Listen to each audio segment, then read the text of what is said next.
निधि श्री हमारे साथ पटना से जुड़ रही हैं, साथ ही साथ हमारे वरिष्ठ सहयोगी आशीष कुमार सिंह भी हमारे साथ हैं। निधि, सबसे पहले ये बहुत बड़ा बयान जिस तरह से रोहिणी ने पॉलिटिक्स के साथ साथ पार्टी भी छोड़ने का ऐलान किया और सीधे सीधे यहां नाम लिखा संजय यादव और रमीज का, क्या कुछ आ रही है खबर राजधानी से?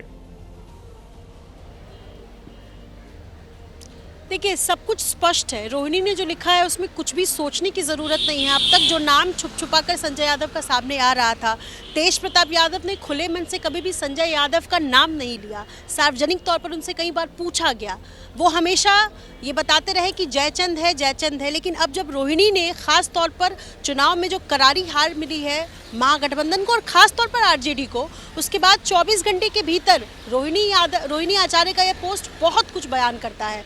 आपको याद होगा जब हमने एबीपी न्यूज़ ने जब रोहिणी से बात की थी बतौर मतलब कि क्या वो इस चुनाव में साथ देंगी, क्या परिवार में कलह है, जिसमें उन्होंने स्पष्ट ये कहा था बच बचाव करते हुए कि जिनके पास खुद के परिवार नहीं है वो क्या जानेंगे परिवार का हाल। इस तरीके की बातें की। तो उन्होंने ये भी कहा था कि तेजस्वी मेरा छोटा भाई है, मेरे बेटे जैसा है।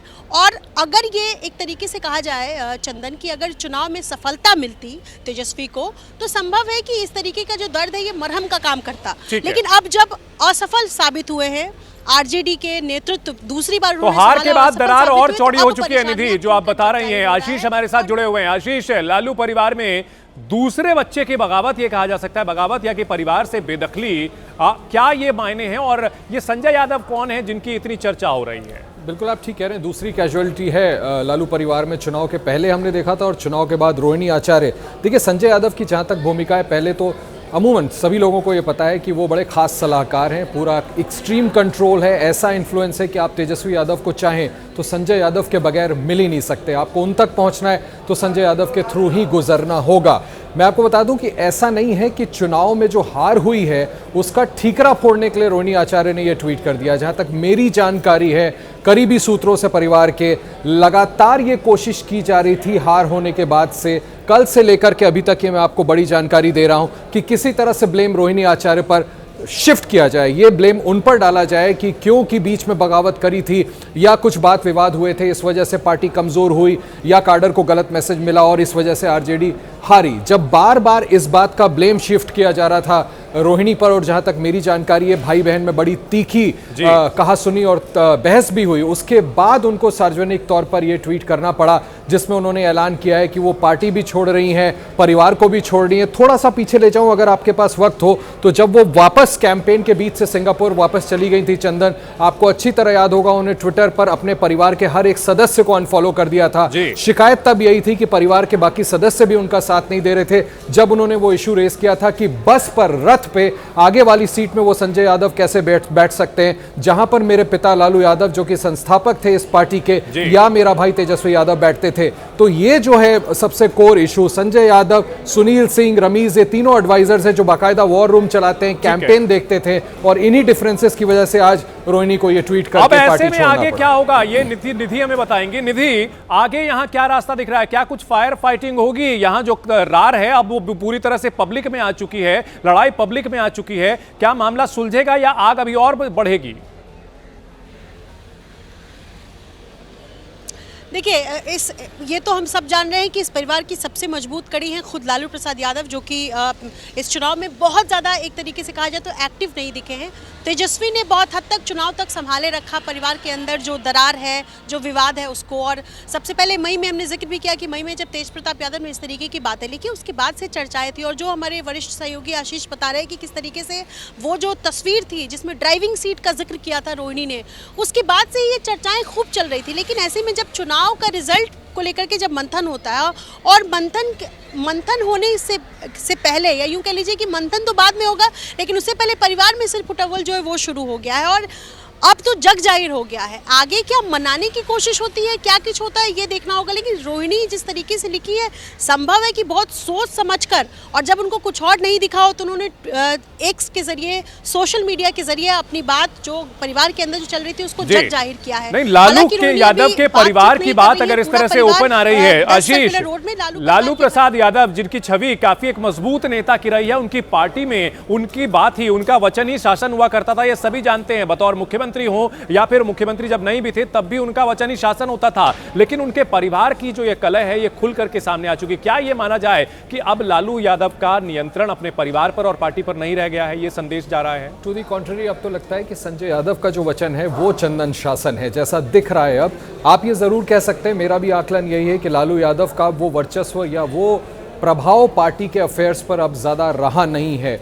एक तो उम्र के साथ साथ उनकी तबीयत भी कुछ बिगड़ती रही, शायद इस वजह से, और संजय यादव का जिस तरह का इंटरफेरेंस हमें पता चलता है कि जितना उनका रसूख है, उसके बाद आप देखिए ना, हाथ कंगन को आरसी क्या समझाने की क्या जरूरत है। पूरे चुनाव में आपने लालू यादव को कितनी बार, लालू यादव आरजेडी के संस्थापक, आरजेडी के सबसे बड़े नेता, कितनी बार आपने उनको स्क्रीन पर आके वोट अपील करते देखा? एक या दो बार। कहां आपने उनको प्रचार में शामिल होता देखा? एक या दो, चलिए माफ कीजिए अगर my memory does not serve me correct.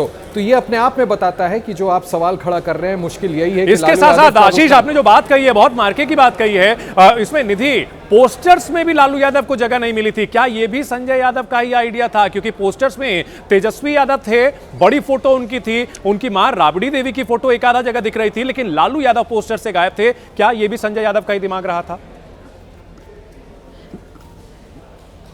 बिल्कुल, देखिए पोस्टर्स में जगह नहीं मिलने का एक, इसको राजनीतिक एंगल से देखें तो कहीं ना कहीं लालू की इमेज से अलग इतर इमेज करने की कोशिश रही तेजस्वी यादव की, और ये कोशिश की संजय यादव ने, जो कि पिछले 2 चुनाव से खासतौर पर देखें, तेजस्वी ने 2020 और 2025 चुनाव का अगर मैं जिक्र करती रहूं तो वो जो पैराग्राफ बढ़ाने की कोशिश, ऊपर उठाने की कोशिश की संजय यादव ने, उसमें कहीं ना कहीं उनकी जोरदार भूमिका रही। और जो आशीष कह भी रहे हैं कि संजय यादव ही उनका ही वचन शासन है उस परिवार में आज की तारीख में, यही कम से कम परिवार वाले ये मानते हैं। और जब पर्सनल और प्रोफेशनल फ्रंट पे इस तरीके की अंतर्द्वंद जैसी स्थिति अगर बन गई है और वो अब अगर जग जाहिर हो रही है, तो ये कुछ ऐसी ही तस्वीर बनती है। बिल्कुल, रमीज के बारे में बताइए निधि, रमीज का भी जिक्र हुआ है, इससे पहले बहुत ज्यादा चर्चा में नहीं रहे हैं रमीज का। हाँ जी, बताइए आप। मैं वही बता रही थी कि रमीज भी बिहार से नहीं है, वो उत्तर प्रदेश से आते हैं। रमीज को अक्सर हम तस्वीरों में देखते थे, और कई बार ये खुद चूँकि मैंने कई बार तेजस्वी से बातचीत की है और हम सब चूँकि वहाँ रहते हैं, इसलिए मैं बता रही हूँ कि रमीज बहुत ज़्यादा पब्लिक डोमेन में आते नहीं, उनकी चर्चा नहीं होती है। लेकिन रोहिणी का पोस्ट में न सिर्फ संजय का जिक्र करना बल्कि साथ साथ रमीज को भी लेकर आना, तो ये बताता है कि परिवार में अब संजय यादव के साथ साथ बाहरी व्यक्ति जिसको लेकर के परिवार पर उंगली उठती रही, और न सिर्फ आरजेडी के जो बड़े नेता हैं उनकी तरफ से भी कहीं ना कहीं इस बात को ओपनली पब्लिक फ्रंट पर उठाया गया है कि बाहरी व्यक्ति इस परिवार को चला रहे हैं और उसके बाद परिवार से पार्टी चल रही है। तो संजय यादव और रमीज दोनों ही बिहार से नहीं है, रमीज उत्तर प्रदेश से आते हैं, संजय हरियाणा से आते हैं। आशीष, कहा जाता है कि सफलता के कई पिता होते हैं और असफलता अनाथ होती है, तो क्या यह माना जाए कि आरजेडी की जो ये असफलता रही है इस चुनाव में, कहीं ना कहीं संजय यादव और रमीज का जो जिक्र हो रहा है ये इसी वजह से है कि अगर जीत जाती तो शायद ये बात दबी रहती, लेकिन हार ने इस पूरी लड़ाई को सामने ला दिया है, दरार को बिल्कुल पब्लिक के सामने ला दिया है? नहीं, ऐसा नहीं है। देखिए, थोड़ा सा मैं इस बारे में ज्यादा जानता जरूर हूं। ऐसा नहीं है कि अगर जीत हो गई होती तो ये विवाद खत्म हो गया होता। बार बार संजय यादव चुनाव प्रचार में ये डंके की चोट पर कह रहे थे कि चुनाव तो हम जीत रहे हैं। डिस्पाइट दैट, आपने देखा होगा सारण में, छपरा में कैंपेन में रोहिणी आचार्य को कितनी बार शामिल किया गया, 1 या 2, यानी पहले से माइंड मेडअप था। आप देखिए, अखिलेश यादव के साथ एक बार सारण वो गई थी कैंपेन करने के लिए, और जब वो यात्रा चल रही थी बस पर, तो आपको याद होगा अखिलेश यादव, रोहिणी आचार्य, राहुल गांधी और तेजस्वी यादव सामने खड़े थे, जिसमें अखिलेश यादव खुद पीछे चले गए और इनको आगे कर दिया। और उसके बाद जब उसके पोस्टर्स बने सोशल मीडिया पर प्रोजेक्ट करने के लिए, तो उसमें रोहिणी को ब्लर कर दिया गया। तो ये थोड़ा डीप प्रॉब्लम है। ऐसा नहीं था कि चुनाव में जीत हो जाती तो रह जाती, भाई बहन के डिफरेंसेस आगे भी कंटिन्यू होते। ये बात और होती कि शायद माहौल डिफरेंट होता तो आपस में मिल बैठकर बात को सुलझा लिया जाता। हावेवर मैं फिर से दोहरा दूं, ऐसा नहीं है कि आइसोलेशन में पार्टी को हिट आउट करने के लिए और तेजस्वी को नीचा दिखाने के लिए उन्होंने ट्वीट कर दिया। जैसा मैंने आपको जानकारी दी, कल से ये कोशिश हो रही थी कि पूरा ब्लेम शिफ्ट कर दिया जाए रोहिणी पर, जिससे नाराज होकर के उन्होंने ये पोस्ट किया। ठीक है, इन सबके बीच निधि, क्या ये माना जाए कि पार्टी में उत्तराधिकार की लड़ाई भी जो है आगे और तेज हो सकती है? एक कैंप मीसा भारती का भी बताया जाता है, वो भी बहुत खुश नहीं है, वो भी बताया जाता है कि काफी एम्बिशियस हैं, वो भी चाहती हैं कि पार्टी में उनका कद बढ़े। रोहिणी आचार्य की अपनी एम्बिशंस थी, तेज प्रताप यादव की भी थी, लेकिन अब पार्टी में पूरी तरह से तेजस्वी यादव की चल रही है, और कहीं ना कहीं ये उत्तराधिकार की विरासत की लड़ाई जो है अब ये खुल करके खेली जा रही है।